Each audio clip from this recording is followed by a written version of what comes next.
la oportunidad nuevamente de estar escuchando la palabra de Dios. Y la verdad es que en la semana también tenemos la oportunidad de hacerlo.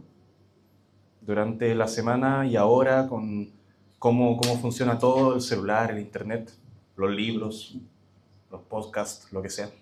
Hay una facilidad tremenda para escuchar la Biblia, escuchar enseñanzas bíblicas, devocionales, predicaciones, lo que sea.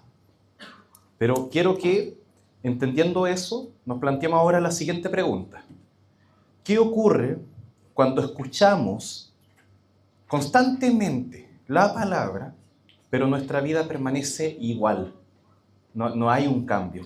Entonces, si escuchamos bastantemente la palabra, si escuchamos bastante la palabra de Dios, vamos a escuchar sobre, claro, nuestro pecado, sobre quién es Dios. Vamos a escuchar sobre la salvación, que ya no hay esta condenación eterna. Vamos a escuchar sobre el precio pagado de Jesús en la cruz por los pecadores, ser hechos hijos de Dios. Pero también vamos a escuchar sobre crecer, sobre madurar, sobre cambiar, sobre hacer la voluntad de Dios, ir dejando cosas atrás. La vida de oración, la relación con el Señor, la relación con otros hermanos, las evidencias de que tu fe en el Señor es verdadera, es genuina, que realmente vives esa vida que estás diciendo vivir, de que el Señor Jesús es el que te ha salvado y que Él es tu Señor, que tienes esta nueva vida. ¿Cuáles son las evidencias de una persona que tiene vida? Entonces uno puede decir conocimiento médico, respira, quizás se mueve también, habla también si está bien, hace cosas. Bueno, ¿cuáles son las consecuencias de una persona que tiene vida en Cristo? Entonces, podríamos decir que vive como Cristo también, porque Cristo vive en él, que hace la voluntad de Cristo porque Cristo vive en él, que el poder del Espíritu Santo está en él. Entonces, que puede moverse, puede avanzar, y de eso precisamente trata la carta que escribe Santiago. Hay varios libros en la Biblia, hay cartas, como por ejemplo hemos visto algunas ya, y acá estas semanas que hemos estado reuniéndonos, hemos visto distintas cartas, distintos libros. Por ejemplo, vimos Colosenses, hemos visto algo de Efesios, hemos visto algo de Gálatas el domingo pasado, hemos visto Salmos, uno, aunque en los cánticos hemos visto varios, pero predicamos acá el Salmo 51, se predicó del profeta Jeremías también, ahí con el tema del corazón engañoso, que precisamente Debbie lo citaba, también de Génesis. Bueno, cada uno tiene diferencias. No es como llegar y leer cada libro como si fuera lo mismo. Algunos fueron escritos por personas diferentes, dirigidos a personas diferentes. Entonces importa eso, quién lo escribió, quién lo motivó a escribir. Simplemente estaba aburrido o había una situación particular que estaba pasando. ¿Qué plan tenía Dios para guiar a esa persona, a Pablo, a Isaías, a Moisés, no sé, para escribir eso? ¿Cuál era el plan de Dios? Entonces, Santiago se escribe a una iglesia, se escribe a gente cristiana, gente creyente, gente que conocía el mensaje de salvación y que incluso entendía en lo teórico qué es el Evangelio, pero que necesitaba ahora vivirlo. Necesitaba ponerlo en práctica. Que ese mensaje de Jesús te salvó, y decimos amén, claro, se transforma en algo más que el amén, sino que en la vida común y cotidiana, la vida corriente, eso sea algo que te esté cambiando. O dicho de otra forma, cómo tú vives tu vida cristiana. Así que Santiago se centra en eso. Él era un pastor de una iglesia que estaba en Jerusalén. Y muy probablemente como buen pastor entonces predicaba la palabra de Dios, y al predicar la palabra de Dios también concluía o se centraba en el Evangelio, y así era conocido por muchos. Miren, en Gálatas estoy en Santiago, sí, pero quiero que antes de ir al texto que vamos a ver, vayamos un poco a Gálatas, que es precisamente donde estuvimos la semana pasada. Si retrocedemos, estoy en Efesios, me falta retroceder uno más, llego a Gálatas entonces, y en el Nuevo Testamento. Entonces ahí Pablo cuenta en el capítulo 2 que viaja a Jerusalén para ver un temita, para dejar en claro que el mensaje que él estaba predicando no era muy diferente, no era una herejía, no era muy diferente a lo que predicaban los apóstoles. Y los líderes principales de la iglesia que estaban en Jerusalén, entonces en el versículo 9, Gálatas 2:9, reconocen esto. Dice, al reconocer la gracia que se me había dado, Jacobo, y ese Jacobo es precisamente Santiago. Ya hay un tema ahí con el nombre, cómo se transformó después, así como hablamos quizás de San Juan, también hablamos de Santiago, acá en ese caso refiriéndose a Jacobo. Entonces ese Jacobo que aparece ahí en Gálatas 2:9 es precisamente el mismo que está escribiendo ahora lo que vamos a leer en Santiago. Jacobo, Pedro y Juan no es el Jacobo de los apóstoles, el de los más cercanos a Jesús, ese ya no estaba, ya había sido asesinado, que eran considerados, entonces el que escribe la carta, considerados como columnas. Y nos dieron a mí y Bernabé la diestra de compañerismo para que nosotros fuéramos a los gentiles y ellos a la circuncisión. Así que al presentar a Jacobo como columna, se entiende que era una persona esencial en la base, la formación de lo que es la iglesia. Y eso está diciendo también que era una persona que predicaba el evangelio, predicaba la obra de Jesús que salva a los pecadores. Y además, si bien no era uno de los 12, Santiago, era una persona que había conocido muy bien a Jesús. Eso es un dato muy importante. Cuando Pablo relata su conversión, ahí mismo en la carta de los Gálatas, un poco antes en el capítulo 1, entonces si están ahí en Gálatas capítulo 2, vamos al capítulo 1, versículo 18.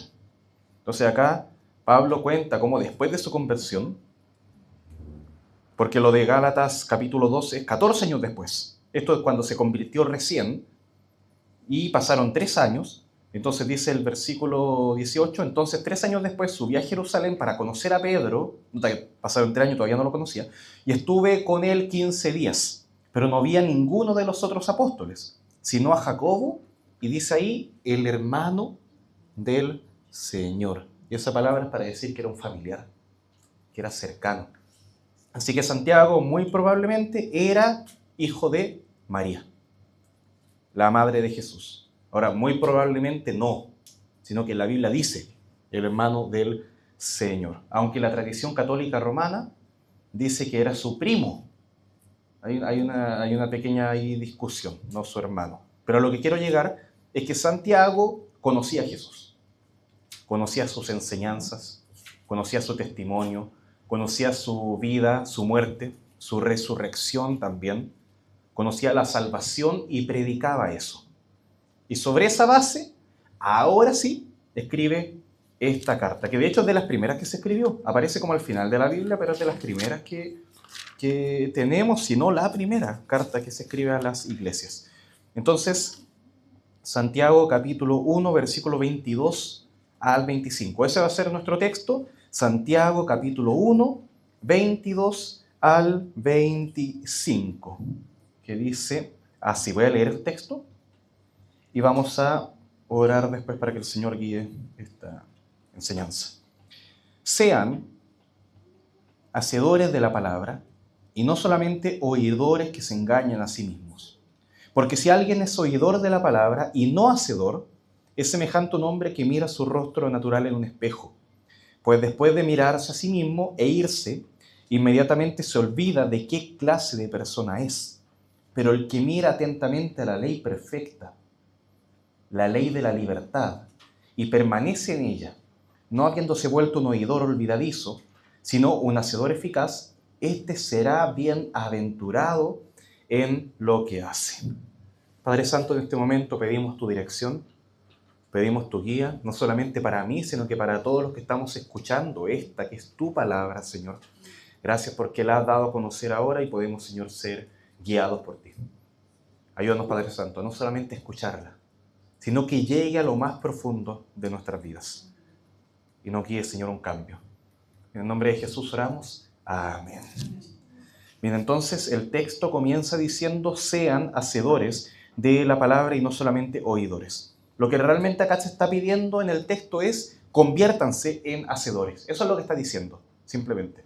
Lleguen a ser personas que hacen la voluntad de Dios. No solo que la escuchan, sino que Y no solo que la predican, sino que también la practican. Entonces, insisto, en la base de todo esto. ¿Dónde comienza todo esto? Entonces, retrocedamos un poco a Santiago, ahí mismo en Santiago capítulo 1, versículo 18. Ahí dice, en el ejercicio de su voluntad, hablando de lo que Dios da, Él nos hizo nacer por la palabra de verdad, hablando del nacimiento, entonces el comienzo de esta vida espiritual, para que fuéramos las primicias de sus criaturas. Entonces lo que está diciendo acá es que la salvación se origina, viene de Dios, no de nuestra voluntad, no de nuestros esfuerzos, nuestras obras, sino que es por medio de la palabra de Dios, de su voluntad. Y entonces luego de nacer viene el resto de la vida. O los que han sido papás entienden eso. Después de nacer viene el resto de la vida y todos en verdad entienden eso. Entonces Santiago 1, versículo 21 dice, por lo cual desechando, acá ya hay como cambios. Entonces estoy desechando toda inmundicia, todo lo malo, todo el resto de malicia. Y ahora me dice, reciban ustedes, hagan algo. Reciban ustedes con humildad la palabra implantada que es poderosa, hablando de lo que ya ha hecho, de lo que puede hacer, es poderosa para salvar sus almas. Entonces todo esto es la base. Y después de eso viene precisamente el texto que estamos estudiando, 22 al 25. Entonces el orden de los factores sí altera el producto. Somos llamados a recibir la palabra de Dios y a ser también un hacedor después de esto. Primero recibir la palabra que salva tu alma. Entonces, esa es la base, eso es lo primero. Para una persona de origen judío, como acuérdense que esta iglesia estaba en Jerusalén, y él escribe a los que salen de Jerusalén, entonces escribe a una persona muy probablemente de origen judío, entonces tenía sentido, así como también tenía sentido el orden de los factores, cuando Israel salió de Egipto. Entonces, primero, Dios los liberó de Egipto al pueblo de Israel y después les entregó los 10 mandamientos, la ley. Entonces primero Dios hace eso, Dios los salva, los saca de Egipto, eso ellos lo entienden como salvación también, y luego les entrega este llamado a la obediencia. Entonces ahora la idea es entendida de manera completa. La liberación de Egipto es un anticipo, es una pequeña muestra de lo que después haría Jesús por todos los pecadores. La salvación dada por creer en Jesús. Y luego, después de esa salvación, de cuando Dios te sacó de Egipto, podríamos decir, viene ahora la obediencia. Entonces, miren, analicemos lo que dice Lucas. Vamos a los evangelios. Es muy importante estudiar Santiago a la luz de los evangelios. Está muy relacionado. Mateo, Marcos, Lucas, Juan. Entonces, en Lucas capítulo 6, versículo 46 al 49, esto probablemente ya lo han escuchado, lo voy a leer para ustedes. ¿Por qué ustedes me llaman Señor, Señor, y no hacen lo que yo digo? Todo el que viene a mí y oye mis palabras y las pone en práctica, les mostraré a quién es semejante. Versículo 48, atentos. Es semejante, el que lo pone en práctica, a un hombre que al edificar una casa cavó hondo y echó cimiento sobre la roca, y cuando vino una inundación, el torrente dio con fuerza contra aquella casa, pero no pudo moverla porque había sido bien construida. Pero el que ha oído y no ha hecho nada, nuevamente lo repito porque esto es muy Santiago, pero el que ha oído y no ha hecho nada es semejante a un hombre que edificó una casa sobre tierra sin echar cimiento, y el torrente dio con fuerza contra ella y al instante se desplomó. Y fue grande la ruina de aquella casa. Entonces, desde acá se ven dos personas que a simple vista, están haciendo cosas, están construyendo casas, o sea, tremenda tarea. Pero uno tiene una base firme, que en este caso vemos que se refiere a la palabra de Dios, no es un manual de construcción esto, apunta a la palabra de Dios, el Evangelio, Cristo, y sobre esa base que es Jesucristo, construye. El otro no tiene esa base. No tiene esa base. Y uno puede decir, pero es que claro, se esforzó tanto. Es una labor hermosa. Porque El problema acá es que sería semejante a una persona que construye un edificio en un lugar inestable. Yo no sé si se acuerdan, hace varios años, en Viña del Mar, entre Viña del Mar y Concón, se construyó un edificio, que ya tenía sus varios años igual, que se llamaba Kandinsky, si no me equivoco. Entonces, este edificio estaba construido en un lugar tan peligroso que después vino una lluvia muy fuerte y se produjo un socavón. Y el edificio quedó casi colgando, en un condominio, vivía gente ahí, y quedó colgando y casi queda como una catástrofe tremenda. ¿Saben que no me acuerdo qué pasó después? Pero el tema acá es que el problema era a nivel de base. El problema era ahí. No es que el edificio fuera feo, no es que el edificio estaba, las paredes eran de mala calidad, la base era el problema. Así es la vida de una persona que cree estar obedeciendo la palabra de Dios. Estoy construyendo, estoy avanzando hacia arriba, pero no se ha primeramente arrepentido de sus pecados. No ha puesto su fe, no ha depositado toda su fe en la obra de Jesús para salvación. Entonces el caso que se plantea en Santiago es el de imaginar una persona que tiene una base buena. O sea, está construyendo, hizo su cimiento, cavó súper hondo, muy hondo, y construyó una buena base con el mejor cemento, pero no construye más. Se quedó ahí. Y ahí está parado. Un terreno pelado. Radial, no sé, algo así. Entonces llega alguien y pregunta, pasa por afuera de ese peladero y pregunta, no sé si llamarlo peladero, pero es ese lugar, ¿qué está haciendo? ¿Usted qué está haciendo acá? A veces uno es curioso y ve que hay gente construyendo, hay una excavadora y dice, ¿qué están haciendo? Entonces, claro, pregunta a esa persona y dice, estoy construyendo una casa. Pero uno la ve y dice, pero estoy primeramente estudiando, estoy primeramente viendo tutoriales para saber cómo hacerlo. Entonces estoy así como fundamentando. Y uno dice, qué precavido, está muy bien. Ya, pero la casa no se hace. Y pasa un año. Y vuelve a pasar la persona que pregunta, esa persona curiosa, ¿qué están haciendo? ¿Qué está haciendo acá? Estoy construyendo una casa. Y pasan 10 años y sigue igual, y la persona que pasa por ahí ya no pregunta nada, se cree constructor, pero en verdad no lo es. Entonces acá está el tipo que se cree que la casa se va a construir sola mientras ve tutoriales, mientras ve instructivos en YouTube de cómo hacerlo. Si somos hijos de Dios, cuando escuchamos la palabra de Dios siendo predicada o simplemente leída, como envío estos videos todos los días ahí para que también lo puedan ir viendo, simplemente leyendo la palabra.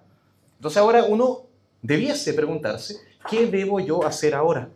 ¿Qué debo yo reconocer sobre Dios o sobre mí? ¿Qué pecado tengo que abandonar? ¿Qué aspecto de mi vida debe cambiar? Yo debiese estar haciéndome esas preguntas ahora. Digo yo, ustedes también, todos. No simplemente preguntando qué aprendí esta semana que preparé esta predicación, sino que además preguntarnos qué debemos hacer ahora. Entonces, el primer punto de este mensaje es un mandato. Ese es el primer punto, lo menciono al final, lo había dicho al comienzo, pero el primer punto es un mandato, que sean hacedores de la palabra. Y el segundo punto, ahí mismo en el versículo 22, es el peligro de creer que esto no es tan importante. El autoengaño. Versículo 22 nuevamente en Santiago 1. Sean hacedores de la palabra y no solamente oidores que se engañan a sí mismos. Entonces el llamado acá no es, necesitamos que cada uno de ustedes se ocupe en algo. El llamado es, cada uno de ustedes tiene que tener cuidado de autoengañarse. Eso es lo que está hablando. Y una iglesia entera, para nosotros no puede ser muy difícil verlo, pero quizás para iglesias grandes quizás les cueste notar eso. Pero una iglesia entera puede estar autoengañada. Creer que está bien porque se enseña sana doctrina, pero ignorar lo que es la sana práctica. Que ojo con eso. El problema de la sana doctrina, quiero ser muy superficial en lo que voy a decir. Quizá alguno se pueda molestar, pero el problema de la sana doctrina se soluciona de una manera muy fácil. Entonces vemos una iglesia que no predican la palabra de Dios. ¿Qué hacemos? Tomamos a esos predicadores y los metemos a un seminario a estudiar la Biblia y a aprender a predicar. Y van a empezar a predicar sana doctrina. Quizás después de 3, 4 años, no sé, quizás antes, dependiendo de sus capacidades, van a empezar a predicar sana doctrina. Problema solucionado. Iglesia de sana doctrina, ahí. Ahora estoy diciendo, eso muy superficial. Es muy superficial verlo así. Pero el problema de la sana práctica toma mucho tiempo. Y no involucra solamente a los que predican. Involucra a todos los que son la iglesia. A cada uno. Miren, analicemos un caso que puede parecer muy diferente al de nosotros. Lo quiero llevar al extremo. El problema de un grupo de religiosos contra los que estaba predicando Esteban. Entonces, en Hechos 7, Esteban estaba predicando a un grupo de personas judías, religiosas, líderes con autoridad, y termina su mensaje. No voy a leer toda la predicación, pero en el versículo 51, él dice, no lo vamos a leer todos juntos, déjenme a mí no leerlo. Ustedes que son tercos e incircuncisos de corazón y de oídos, resisten siempre al Espíritu Santo, como hicieron sus padres, así también hacen ustedes. ¿A cuál de los profetas no persiguieron sus padres? Entonces ustedes escucharon esto, escucharon a los profetas, y dice, sus padres, mataron a los que antes habían anunciado la venida del justo, del cual ahora ustedes se hicieron traidores y asesinos. Ustedes que recibieron la ley por disposición de ángeles y sin embargo no la guardaron. No la guardaron. Acá suena como lejano. Ese no es mi caso. Ese no es nuestro caso. Ese es el caso de los fariseos que sabemos que después terminan apedreando a Esteban. Entonces el problema acá suena muy lejano. Pero en Santiago suena más cercano, suena más como, oye, eso nos podría estar pasando. A mí, a alguno de ustedes, puede que sea más aceptable. Porque mira el versículo 57, ahí en Hechos 7. Dice, entonces ellos gritaron a gran voz y tapándose los oídos se lanzaron contra él, contra Esteban. Echándolo fuera de la ciudad, comenzaron a apedrearlo y los testigos pusieron sus mantos a los pies de un joven llamado Saulo. Y mientras lo apedreaban, Esteban invocaba al Señor y decía, Señor Jesús, recibe mi espíritu. Nuevamente, el problema en Hechos 7 está en un grado muy avanzado. El problema en Santiago 1 es presentado como una advertencia temprana, como un cáncer detectado en el momento preciso, en un buen momento para darse cuenta. El problema en Hechos 7 ya evidenciaba que estas personas no estaban con Jesús. Ya lo habían rechazado con todas sus letras. El problema en Santiago 1 es tener cuidado de creer que estamos en Cristo, que estamos en Jesús, cuando en verdad no lo estamos. Y quizás podemos decir, sí, yo estoy en Cristo, yo tengo salvación, mis pecados han sido perdonados, sí, pero necesito aún así cambiar. Necesito arrepentirme porque esto es un pecado. Santiago 4:17. ¿Por qué digo que esto es un pecado? Santiago 4:17. A aquel, pues, que sabe hacer lo bueno y no lo hace, le es. Eso dice la palabra ahí. Si de alguna forma sentimos que estos versículos nos afectan en algo, el llamado para ti ahora no es que te sumes a un ministerio o al grupo de alabanza o busques algo que hacer en la iglesia. Nuevamente, esta es una iglesia pequeña, nueva, en formación. Entonces no hay como tantos ministerios, no van a haber así como tantas oportunidades, así como el departamento de jóvenes, el grupo de misiones, no va a estar así como tanto en qué involucrarse como para que digas, oh, sí, necesito servir, necesito hacer cosas. El llamado acá es que confieses tu pecado, y esto es para toda iglesia, es que confieses tu pecado delante de Dios. Eso es lo primero. A eso apunta.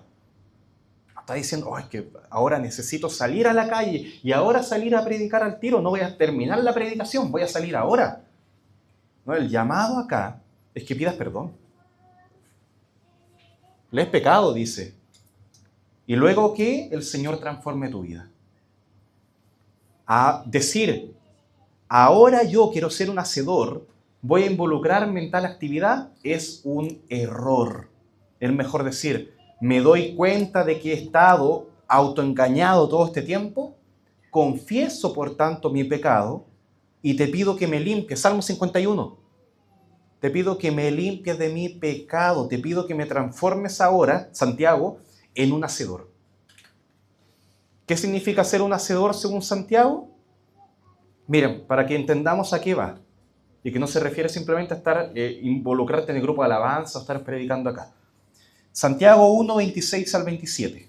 Ahí, esto no lo voy a leer, pero simplemente se los menciono. Ustedes quizás con su Biblia lo pueden ir revisando, porque voy a mencionar varios textos. Santiago 1, 26 al 27 dice que debemos aprender a controlar nuestras palabras y también cuidar a los necesitados. Después, si avanzamos a Santiago 2, del 1 al 13, dice que tenemos que tratarnos bien cuando nos reunimos, no discriminar a este está sentado delante, le digo que se sienta atrás, al otro que está sentado atrás le digo que se sienta adelante porque se ve más lindo. No hagamos eso. Santiago 2:16 dice que tenemos que dar a los que no tienen, generosidad.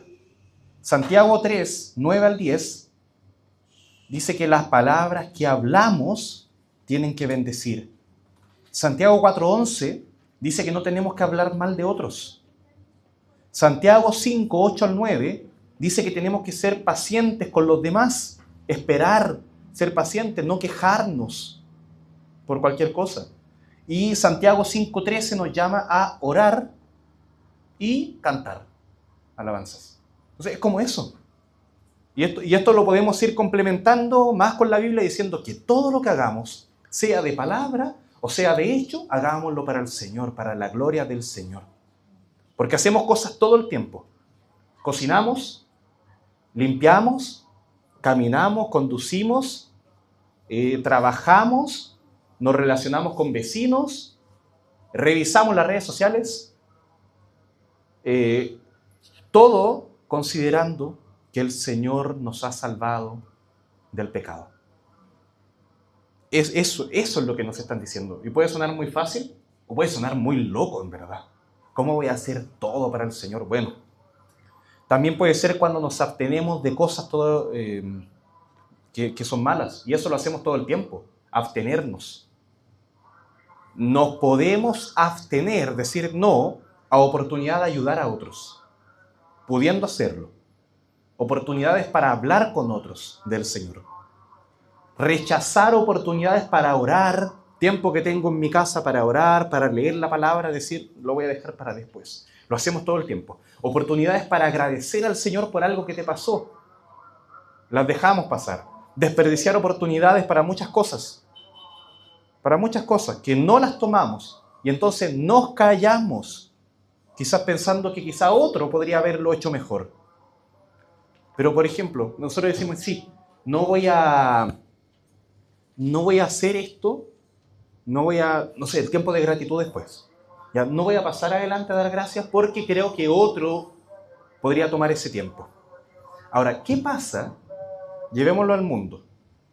Cuando vemos una oferta de algo que está pero baratísimo, algo barato, y lo necesitamos, entonces nosotros no diríamos, oye, eso, no sé, esa impresora, no sé, por decir algo que tanto necesito, está ahí, cuesta 400 lucas y está a 50. Entonces yo digo, esa oportunidad la tomo, no lo pienso tanto, yo lo he hecho. Y no pienso, oye, que quizá otro la necesite más que yo, que puede ser así, pero no pensamos así. No me interesa todo lo demás, solamente pienso en tomar esa oportunidad. Pero si se nos da la oportunidad quizás de decir, yo tengo un Dios grande, yo tengo un Dios misericordioso, un Jesucristo que salva, quizás, claro, dejamos pasar la oportunidad. Y además puede que incluso, cambiando el tema, sí estemos haciendo cosas, pero haciéndolas con un corazón desviado. Ese es otro caso más. Entonces hay varios casos acá que se pueden ir dando. pero lo estamos haciendo con la intención equivocada. Porque el término autoengañarse que se ocupa en Santiago 1:22, yo estuve leyendo el comentario de John MacArthur, que escribe varios libros sobre el Nuevo Testamento, y él decía que este término es un término matemático, que se ocupaba para decir que había tenido un cálculo equivocado. Como cuando uno daba una prueba en el colegio, a mí me pasó varias veces, en la universidad también, pruebas de matemáticas, cálculo, lo que sea, y yo salía del examen de la prueba y decía, ja, me fue magnífico, hice todo, fui el primero en entregar la prueba. Y resulta que después tenía un rojo. ¿Por qué? Porque estuve autoengañado pensando que había hecho bien los cálculos, siendo que quizá al comienzo me equivoqué y puse mal un número, apreté algo mal en la calculadora, todo mal, y yo pensando que estaba bien, estaba pésimo. Porque un numerito muy pequeño al comienzo de todo hizo todo ese error. Yo pensé que estaba obrando bien para el Señor, pero me di cuenta que hubo algo que ensució todo eso. Quizás en mis pensamientos, en mis intenciones, en mis actitudes. No sé, a mí me pasa. Creo no ser el único. Quizá el puro hecho de asistir a esta reunión. Pregunta, ¿por qué asististe? Entonces cada uno tiene que examinar su propio corazón. ¿Por qué viniste hoy día acá? ¿Qué fue lo que te motivó a eso? Por eso digo que el problema no se soluciona haciendo cosas. El problema no se soluciona viniendo a la iglesia. El problema es algo más. ¿Por qué estamos acá haciendo esto ahora? Da para mucho. Así que el tema es, no nos autoengañemos. ¿Y cuál es la solución a este problema? Detenerse un poco. Detenerse un poco. Frenar. Selah, dirían los salmos, no sé. Acá hay una ilustración que se da de un espejo, que es fascinante. Miren, en el Santiago 1, 23 al 24.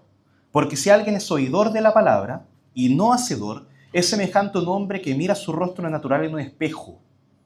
Pues después de mirarse a sí mismo e irse, inmediatamente se olvida de qué clase de persona es. Entonces la palabra de Dios que tenemos acá, que podemos ver ahí, funciona y debe funcionar como un espejo. Porque un espejo no inventa cosas, te muestra lo que tú eres. No me veo yo en el espejo y veo a Brad Pitt, me veo a mí, porque ese es lo que yo soy. La Biblia entonces cumple esta función, nos muestra pecados, nos muestra motivaciones, nos muestra tus prioridades, temores, ídolos. Quizás estoy leyendo la historia de Gedeón, pero me doy cuenta de algo en mí. Entonces así funciona. El problema del hombre de acá, de estos versículos, no es que nunca se miró, no es que nunca se miró en la palabra, sino que después de mirarse ocurre todo esto.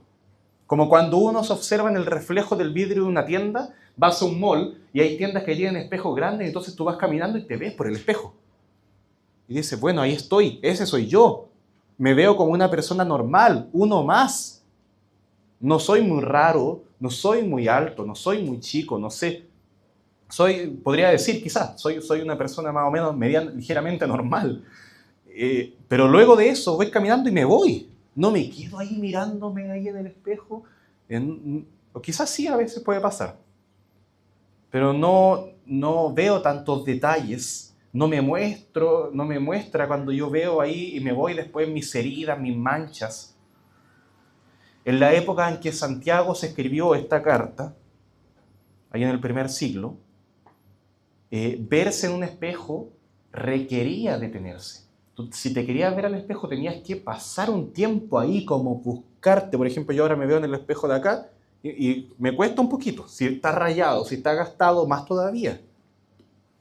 ¿Por qué antes pasaba eso? Porque los espejos no eran como los de ahora. Eran básicamente metales que se pulía tanto que tú te lograbas ver ahí. Eso era un espejo. Entonces a veces uno tenía que empezar a mirarse o pasarle un pañito, algo para pulir y empezar a buscarse ahí para verse en un espejo. Si no, tenías que ir a un lago, no sé, algo así. Pero no era algo tan común como ahora. Y es incómodo para nosotros. Nosotros vamos al baño de allá, quizás los que están al fondo, y no hay espejo, entonces decimos, es raro, me estoy lavando los dientes y me gusta mirarme. pero ahí no hay.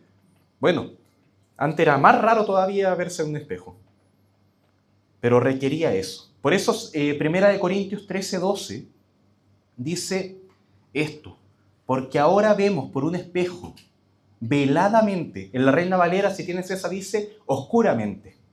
Pero entonces veremos, hablando del tiempo cuando estemos delante del Señor en el cielo, en su presencia, veremos cara a cara.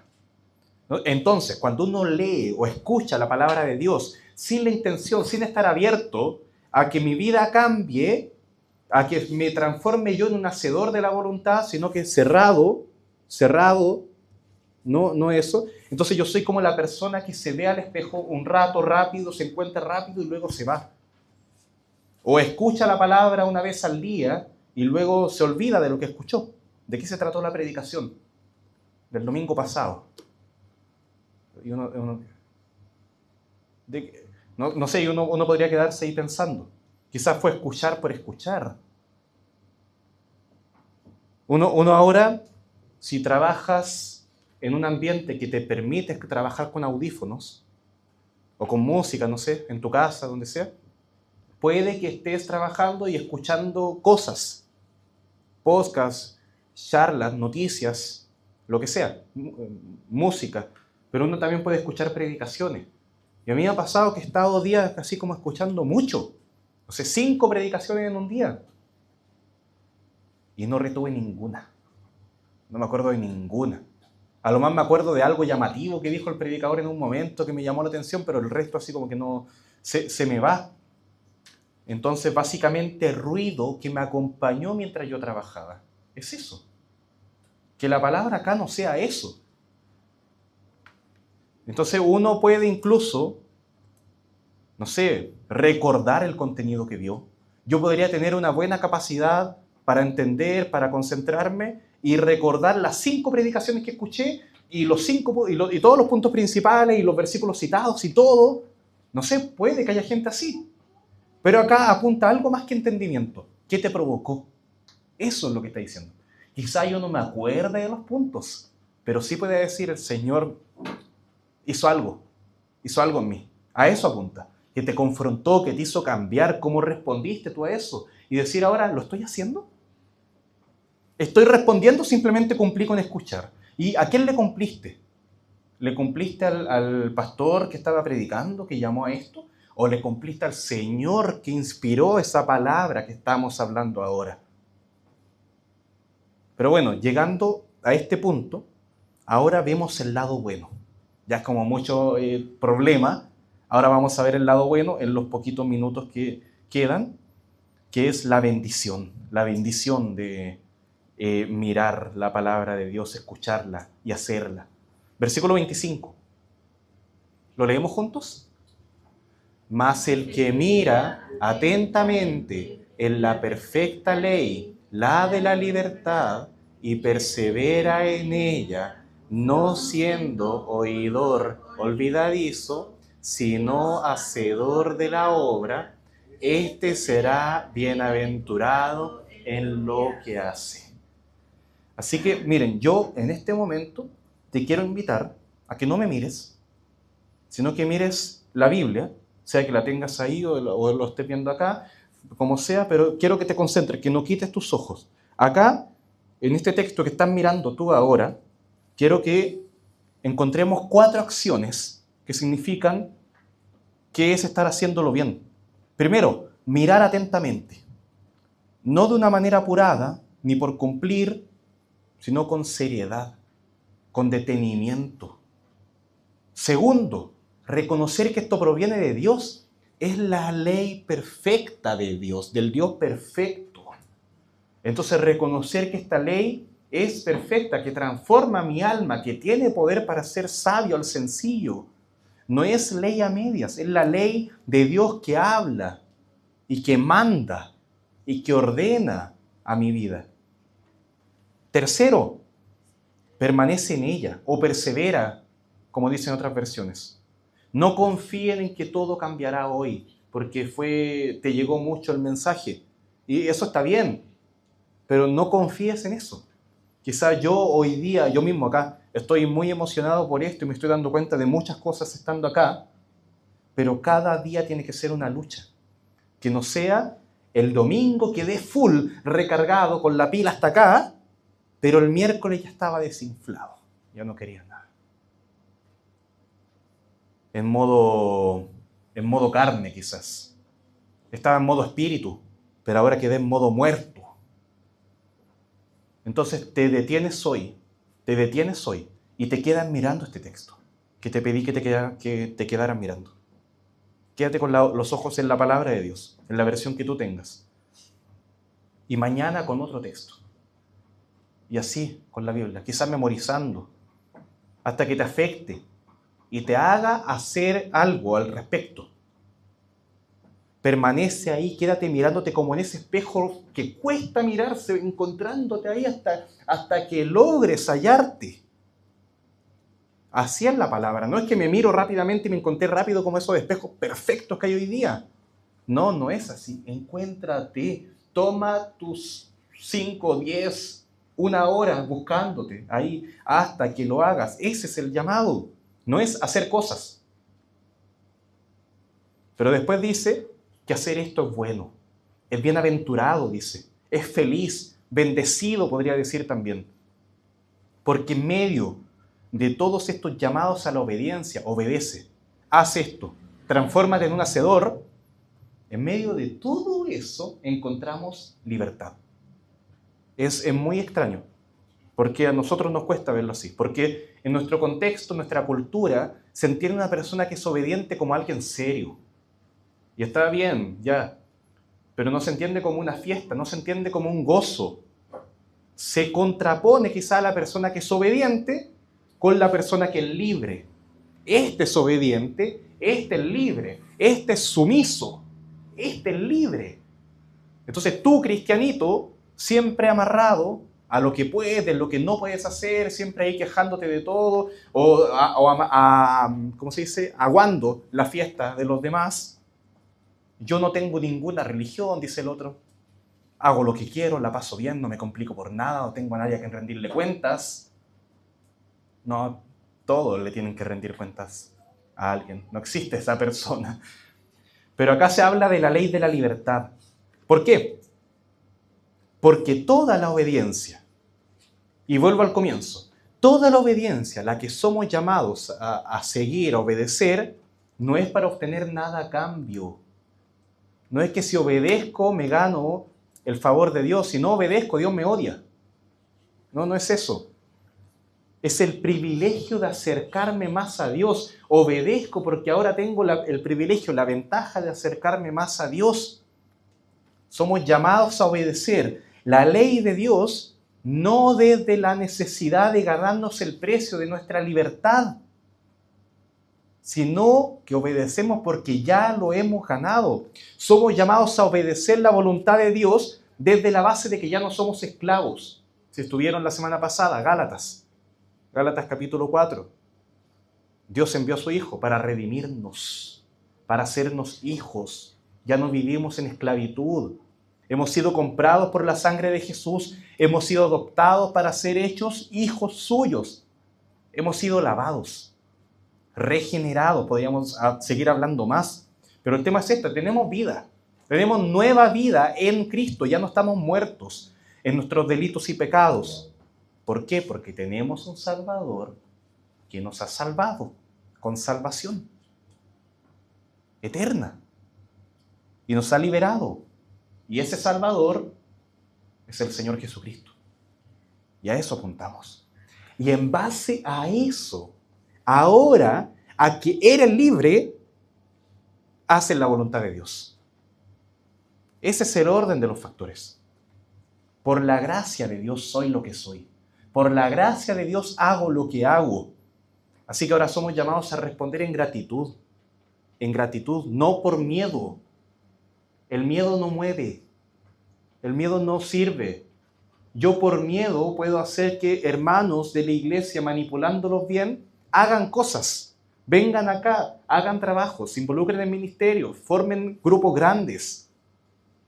Pero quizás porque, no es mi caso, pero quizás otros, por complacer al pastor, van a hacer todas esas cosas, porque si no el pastor en la semana me llama y al final le estamos haciendo todas esas cosas por miedo. No, es que si no hago esto voy a perder mi ministerio, voy a quedarme fuera, ya no voy a poder tocar la guitarra, ya no voy a poder predicar, no voy a poder estar haciendo clase a los niños, no sé. Por miedo, eso no mueve. Te puede hacer cambios de una semana, 2 semanas, un mes, luego se acaba todo. Ahora somos llamados a obedecer desde la libertad, no por otra cosa. Y eso nos lleva a trabajar con gozo. No es que, oye, que si no termino las jardineras de acá a lo que estuvieron trabajando ayer, de acá a, no sé, un mes, van a haber problemas porque teníamos que entregarlo en tal fecha. No es así. Uno se puede poner metas, pero desde mi propia libertad de que yo digo, nadie te obligó a hacer eso. Y así cada uno con toda su vida. Nadie te arrastró hasta acá. Todos podemos responder desde esa libertad. Y ahora, bienaventurado, gozoso, feliz. Y eso es lo que tenemos que anhelar. Así que haciendo la voluntad de Dios podemos hallar gozo, sirviendo a Cristo con alegría, con sencillez de corazón también podríamos decir. Bueno, oremos para que eso sea así. Ya llegando a este momento, simplemente quiero que terminemos en oración, dejando todo en las manos del Señor, que Él nos ayude a no solamente ser oidores olvidadizos, sino que ser hacedores de la voluntad de Dios.